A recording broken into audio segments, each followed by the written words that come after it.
Ang Pilipinas, isang lupain ng nakamamanghang kagandahan. Mahigit 7,000 isla na nag-aalok ng mga dalampasigang birhen, luntiang hagdan-hagdang palayan, at naglalakihang bulkan. Ngunit sa likod ng larawang ito perpektong tanawin, ay nakasalalay ang isang mundo ng kakaiba. Ang Pilipinas ay tahanan ng mga natatanging tradisyon, mystical na nilalang, at mga kakaibang kaugalian.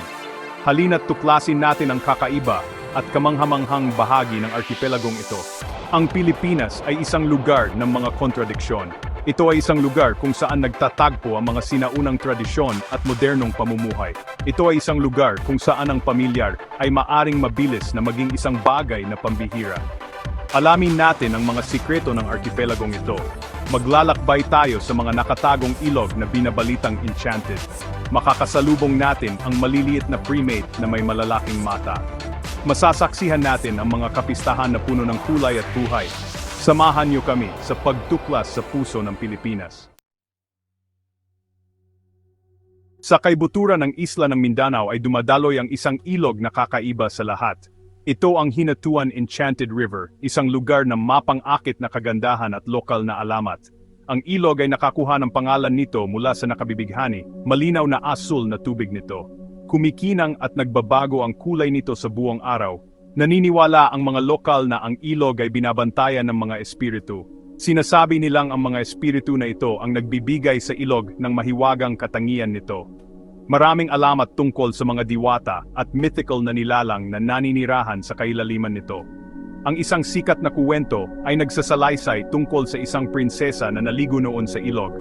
Nawala ang kanyang gintong suklay, at ang ilog ay naging asul sa kalungkutan. Maniwala ka man sa mga kwento o hindi, ang Enchanted River ay isang nakamamanghang tanawin. Ito ay isang testamento sa mystical na kagandahan ng Pilipinas. Mataas sa kabundukan ng Cordillera ay matatagpuan ang bayan ng Sagada. Dito, ang isang tradisyon na ilang siglo nang ginagawa ay patuloy na humuhumaling at nagpapahanga sa mga bisita. Ang mga tao sa Sagada ay nagsasagawa ng sining ng pagsasabit ng mga kabaong. Sa halip na ilibing ang kanilang mga patay, inilalagay nila ang mga ito sa mga kabaong na nakakabit sa gilid ng mga bangin. Ang natatanging tradisyon ng paglilibing na ito ay nagmula pa noong libu-libong taon na ang nakalilipas. Ang tradisyon ay pinaniniwalaang naglalapit sa mga yumao sa langit. Ang mga kabaong ay inukit mula sa mga guwang na troso. Ang mga ito ay madalas na nakatali sa mga baging at hinahayaang mabilad sa mga elemento. Ang mga nakasabit na kabaong ng Sagada ay nag-alok ng isang sulyap sa mayamang pamana ng kultura ng Pilipinas. Ang mga ito ay isang paalala ng magkaibang paniniwala at ritual na humuhubog sa bansang ito ng isla. Seksyon 4, ang kaakit-akit na tarsier. Ang Pilipinas ay tahanan ng isang nilalang na kasing cute nito'y kakaiba, ang tarsier. Ang tarsier ay agad na makikilala sa pamamagitan ng napakalaki nitong mga mata. Upang makabawi, ang tarsier ay maaring paikutin ang ulo nito ng halos 360 degree. Nakalulungkot, ang tarsier ay isang endangered species. May mga pagsisikap na ginagawa upang protektahan ang natatanging nilalang na ito. Seksyon 5, isang kaleidoscope ng mga kulay, ang Mascara Festival. Tuwing Oktubre, ang lungsod ng Bacolod ay nabubuhay sa kulay, musika, at sayaw. Ang Mascara Festival ay umaakit sa mga bisita mula sa buong mundo. Ang pangalan ay pinagsasama ang mas para sa marami at cara para sa mukha. Ang Mascara Festival ay nagmula noong dekada 80. Tugon ito sa paglubog ng isang fairy na kumitil sa buhay ng marami. Upang mayangat ang diwa ng mga tao, isang kapistahan ng mga ngiti ang isinilang. Ang mga lansangan ay puno ng mga mananayaw na nakasuot ng makukulay na kasuotan.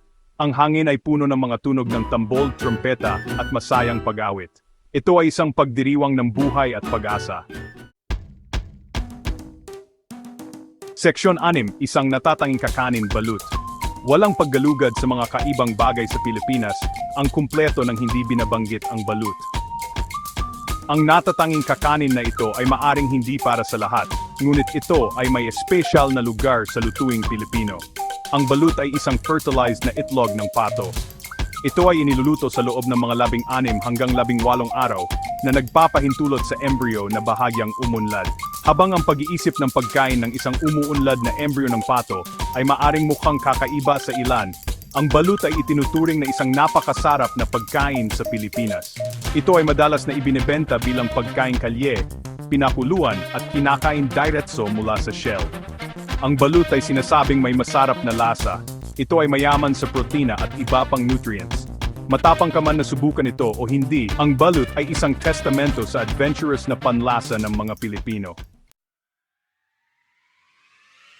Seksyon 7. Konklusyon. Isang tapestry ng kultura at kababalaghan.